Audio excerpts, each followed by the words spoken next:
Hallo und herzlich willkommen zur NASCAR Whelen Euro Series 2022 auf dem Autodrom Most. Wir blicken auf die beiden Euro-NASCAR 2 Rennen, die hier in der Tschechischen Republik über die Bühne gehen. Im Fokus steht natürlich unser luxemburgischer Fahrer Gil Linster, der in der Startnummer 56 von Car Racing an den Start geht und hier versuchen wird, einige Punkte gut zu machen im Meisterschaftskampf. Schauen wir uns aber erst einmal an, was in der Euro-NASCAR 2 in dieser Saison bisher passiert ist. Wir sind zu Gast auf dem Circuit Ricardo Tormo im spanischen Valencia. Hier haben wir Vladimiros Tsortzis in der Startnummer 5, der das erste Rennen für sich entscheidet. Er hat sich da gegen Alberto Nascar durchgesetzt. Das hier ist das zweite Rennen am Sonntag. Dieses Mal übernimmt Alberto Nascar in der Startnummer 88 die Führung und gewinnt das zweite Rennen in Spanien. Es ist also ein heißer Meisterschaftskampf zwischen Tsortzis und Nascar. Jetzt sind wir zu Gast in Brands Hatch in Großbritannien und wieder ist es Alberto Nascar, der in die Victory Lane abbiegen darf. Es war ein starkes Rennen. Und dann haben wir einen Neuankömmling in der Victory Lane, nämlich Liam Hesemanns. Das ist der jüngere Bruder von Loris Hesemanns, der bereits zweimal die Euro-NASCAR Pro-Meisterschaft gewonnen hat. Liam Hesemanns gewinnt hier zum ersten Mal ein NASCAR-Rennen überhaupt. Dann sind wir in Italien unterwegs und zwar auf dem Autodromo di Vallelunga. Das erste Rennen, das gewinnt Alberto Nascar, der damit seine Meisterschaftsführung ausbaut. Der Italiener, der YouTube-Star, der ist wirklich auf einem guten Weg hier den Titel zu holen. Das zweite Rennen, das war sehr actionreich. Dieses Mal gab es einen kleinen Rückschlag für die Startnummer 88, die wir hier sehen im Kampf mit Liam Hesemanns. Dahinter lauert schon Martin Dubek. Da gibt es schon den ersten Rempler. Dafür wurde Liam Hesemanns aber bestraft, der hier noch zusätzlich einige Positionen verliert. Dann fällt Vladimiros Tsortzis in Führung liegend mit einem technischen Defekt aus. Es sah alles wieder danach aus, dass Alberto Nascar hier dieses Rennen gewinnen würde. Jedoch gibt es dann dieses Manöver von Martin Dubek. Beide fallen weit zurück und am Ende gewinnt Liam Hesemanns trotz einer 10-Sekunden-Strafe das Rennen vor Tuomas Pöntinen. Der Finne wusste leider nicht, dass Liam Hesemanns eine Strafe hat, sonst hätte er die Lücke nicht auf über 10 Sekunden anwachsen lassen. Am Ende gewinnt aber der Niederländer, weil er über 10 Sekunden Vorsprung auf Pöntinen hatte. Das hier ist die Gesamtwertung nach diesen Rennen. NASCAR vor Hesemanns, Tsortzis, Dubek und Del Sol. Gil Linster, der liegt hier nach den ersten 3 Events auf der 10. Position. Also der Luxemburger, der hat natürlich vor, einige Positionen gut zu machen. Wir haben, wie gesagt, 2 Rennen der Euro-NASCAR, 2 Meisterschaft hier auf dem Programm. Gleiches gilt für die Euro-NASCAR Pro-Meisterschaft. Die Vorbereitungen laufen, das erste Qualifying ist bereits in den Büchern und das hier ist die Strecke, die gemeistert werden muss. 4,21 Kilometer lang ist das Autodrom Most. Es besteht aus 21 Kurven. Es ist ein echter Highspeed-Kurs mit einigen technischen Sektionen. Insbesondere in Turn 1 muss mit der Haarschaltung bis in den ersten Gang zurückgeschaltet werden. Die Pole Position, die holte sich Martin Dubek im Hendricks Motorsport Ford Mustang mit der Startnummer 7. Der Tscheche, der bestreitet hier sein Heimrennen. Und er sagt, na endlich haben wir es geschafft, hier in der Euro-NASCAR 2 Meisterschaft auf die Pole Position zu fahren. Jetzt hoffen wir, dass wir die Pace auch im Rennen umsetzen können und ich möchte, dass mein Heimpublikum hier eine tolle Show erlebt. So also die Worte von Martin Dubek, der im Qualifying die schnellste Runde in den Asphalt von Most gebrannt hat. Rund 35.000 Zuschauer schauten sich an diesem Wochenende die Rennen der NASCAR Whelen Euro Series auf dem Autodrom Most an. Also die Hügel und auch die Tribünen, sie waren pickepacke voll. Viele Fans aus Deutschland und der Tschechischen Republik sind hierher gekommen. Also Dubek und Tsortzis in der ersten Startreihe, dahinter Nascar und Hesemanns und dann Pöntinen neben Gil Linster. Der Luxemburger startet in dem gelb-blauen Auto mit der Startnummer 56. Von uns aus jetzt auf der linken Seite das dritte Auto. Das ist Linster, auf den wir uns so ein klitzekleines bisschen hier konzentrieren werden. Das Rennen ist eröffnet. Green Flag ist in die Air und Tsortzis und Dubek kämpfen da um die erste Position. Nascar versucht innen an beiden vorbeizugehen. Mal schauen, ob das klappen wird. Die rasen da 3 wide in Richtung Kurve 1. Kommen sie da alle vernünftig durch? Es sieht zumindest auf den ersten Metern so aus. Hesemanns verliert da einige Positionen, weil er da ins Kies gekommen ist. Also der Niederländer, der einer der Titelkandidaten in der Euro-NASCAR 2 Meisterschaft ist, der hat da schon einige Positionen verloren und auch Gil Linster ist etwas zurückgefallen. Da verliert Tuomas Pöntinen gerade seinen Heckbumper, aber das ist bei diesen Autos gar nicht so schlimm. Also der Finne, der wird weitermachen können in der Startnummer 23 24 von Team Blake Molen. Er selbst gehört zu den Ice Boys, wie sich die Finnen hier in der NASCAR Whelen Euro Series nennen. Die ersten Kurven, sie sind alle ohne Chaos über die Bühne gegangen. Martin Dubek führt vor Alberto Nasca. Dann haben wir Vladimiros Tsortzis vor Thomas Pöntinen, die jetzt hier um die dritte Position kämpfen. Dann haben wir Ulysse Delson auf Position 5 und Jill Linster, der ist etwas zurückgefallen, aber der liegt weiterhin in den Top 10 hier in der EuroNASCAR 2 Meisterschaft. Oh, Thomas Pöntinen kommt hier klar von der Strecke ab. Rallycross-Einlage des Finnens, der damit viele Positionen verliert. Unter anderem gegen Ulysse Delson. Und wir sehen, dass Pöntinen da direkt vor Liam Hesemanns und auch vor Jill Linster wieder rauskommt. Außerdem haben wir da noch Alia Koloc in der Startnummer 29. Die 17-jährige Rennfahrerin, sie bestreitet hier mit Bugira ZM Racing ihr Heimrennen auf dem Autodrom Most. Das hier ist der Angriff von Alberto Nasca. Es geht um die Führung in diesem Rennen und Martin Dubek kann sich da nicht wirklich wehren. Die beiden hatten ja schon ein Techtelmechtel, das haben wir vorhin gesehen, auf dem Autodromo di Vallelunga in Italien. Dieses Mal geht hier aber alles ganz fair über die Bühne. Alberto Nasca übernimmt die erste Position. Damit ist Dubek nur noch auf der zweiten Position unterwegs. Dahinter lauert Vladimiros Tsortzis. Hier haben wir Liam Hesemanns. Der versucht da an Alia Koloc vorbeizugehen. Es geht da um die 9. Position. Der Niederländer versucht jetzt hier reinzuziehen in die Lücke, die sich hier aufgetan hat. Wir sehen, dass Jill Linster mittlerweile auf die 8. Position vorgefahren ist. Hier vorne haben wir das gelb-blaue Auto mit der 56 von Carl Racing. Und Liam Hesemanns geht hier ebenfalls an Alia Koloc vorbei und übernimmt damit die 9. Position. Und wir haben das erste Safety Car. Das erste Mal, dass wir hier ein Auto abseits der Strecke haben. Patrick Schober ist das in der Startnummer 27 aus Österreich. Der Double-V-Racing-Fahrer ist in Spanien geboren, da erst aufgewachsen, dann ging es in die Slowakei, aber er hat einen österreichischen Pass. Also ganz interessante Lebensgeschichte da vom Fahrer mit der 27. Wir sind jetzt aber schon drin im Restart. Alberto Nasca schafft es hier, seine Führung gegen Martin Dubek zu verteidigen.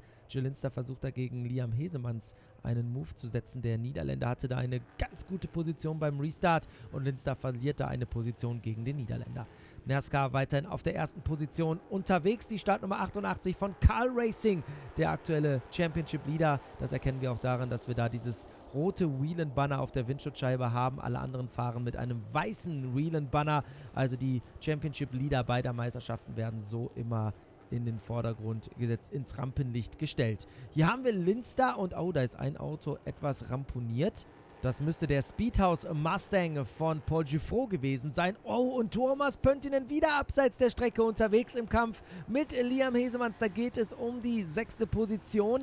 Und hier sind wir jetzt bei Michael Blekemolen mit an Bord. Der 72-Jährige ist hier auf der Stadtzielgeraden unterwegs, bekommt einen Push, knallt hart in die Mauer rein und fährt jetzt hier in Kurve 1 voll geradeaus, weil er keine Kontrolle mehr über das Auto hat. Er erwischte auch noch die Startnummer 1, Kasparas Vingilis, und wir haben damit die nächste Safety-Car-Phase auf dem Programm. Single-File Restart, es gibt einfach zu viel Chaos in der ersten Kurve. Deshalb entscheidet sich hier die Rennleitung für einen Single-File Restart. Also kein Double-File Restart Side by Side, sondern alle wie an der Perlenkette aneinander aufgereiht. Und Alberto Nasca kann hier in Runde 10 von 14 seine Führung erst einmal verteidigen. Dahinter schon wieder fast forward in Richtung Kurve 1. Ob das gut geht, schauen wir mal. Schauen wir mal, bisher kommen sie alle da doch recht gesittet durch. Und die Frage ist, wo ist Jill Linster? Der hat da mindestens eine Position gut gemacht in der Startnummer 56, der Luxemburger. Und da gibt es den nächsten Unfall. Lully del Castello in der 54 verwickelt, Roberto Benedetti in der 65 und auch Miguel Gomez in der 46. Also wir haben da die nächste Gelbphase. Auch Liam Hesemanns abseits der Strecke. Der Niederländer ist raus. Im Brands Hatch hat er noch sein erstes Rennen gewonnen. In Vallelunga folgte Rennsieg Nummer 2. Und jetzt geht es hier rein in die Overtime ohne Liam Hesemanns, der ausgefallen ist. Und Jill Linster, der schnuppert da an den Top 5. Starkes Manöver. Jetzt gehen sie da forward in die erste Kurve. Ein bisschen locker bei Linster. Aber trotzdem kommt er da sehr gut durch Turn 1. Jetzt Turn 2 gegen Thomas Pöntinen. Und Jill Linster hat da einige Positionen gut gemacht. Stark gemacht, der Luxemburger ist auf dem Vormarsch.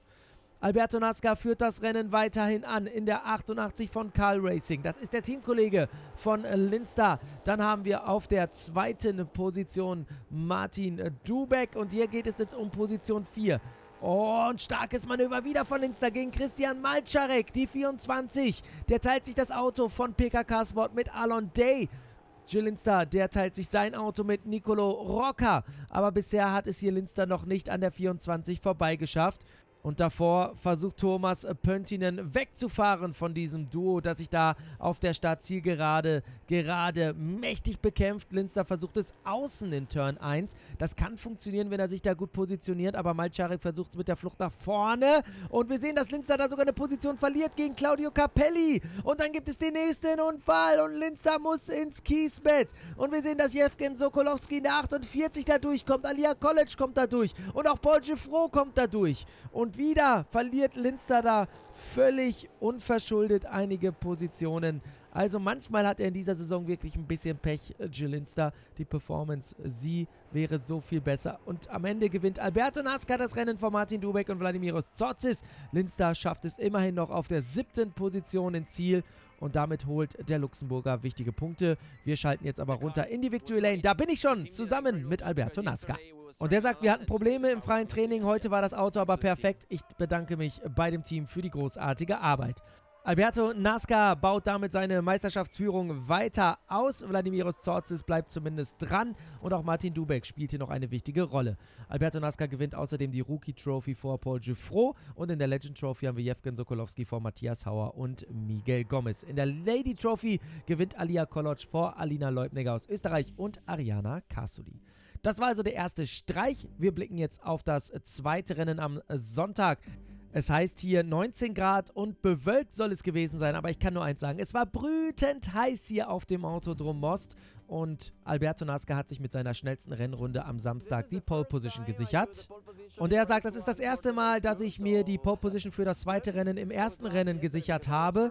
Ich konnte vorne wegfahren, sobald ich die Führung übernommen hatte und hatte dann die saubere Luft, um eine schnelle Runde hier in den Asphalt zu brennen. Also Alberto Nasca auf Position 1 und das vor tausenden Zuschauern auf den Tribünen hier in der Tschechischen Republik. Viele deutsche und auch tschechische Fans waren hier vor Ort. Die Strecke liegt ja direkt an der deutsch-tschechischen Grenze und dieses Event ist zum 3. Mal Teil des Kalenders der EuroNASCAR und wird wirklich sehr gut angenommen. Jill Linster, er wird dieses Rennen aus der 4. Startreihe starten. Der kommt jetzt gleich hier ins Bild. Da haben wir das gelb-blaue Auto, das 4. dieses Mal auf der linken Seite. Wir sind bereit. Green Flag ist in the air. Los geht es. EuroNASCAR 2 am Sonntag und Alberto Nasca hat hier einen richtig guten Start erwischt. Genau das gleiche gilt für Martin Dubek.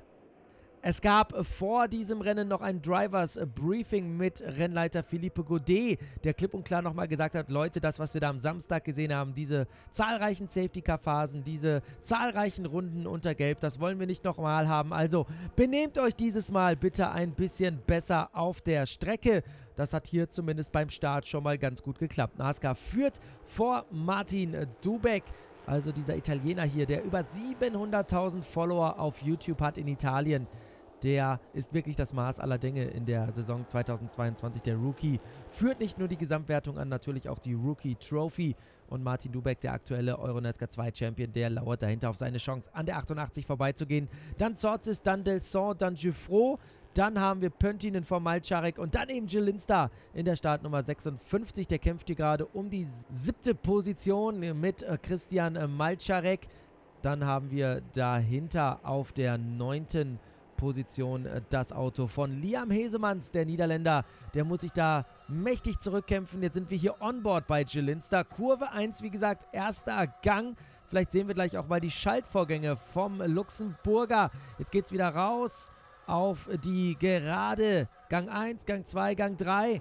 Also Jill Linster, der geht da durch die Haarschaltung durch und liegt momentan, wie gesagt, auf der 7. Position. Jetzt hat er Paul Giffreau da vor sich in der Startnummer 33. Das ist ein ganz junger Franzose, der von Luca Lasser unter die Fittiche genommen worden ist. Luca Lasser ist der Teamchef von Speedhouse, der seit der Gründung der EuroNASCAR mit von der Partie ist. Vorher als Fahrer, jetzt mittlerweile als Teammanager.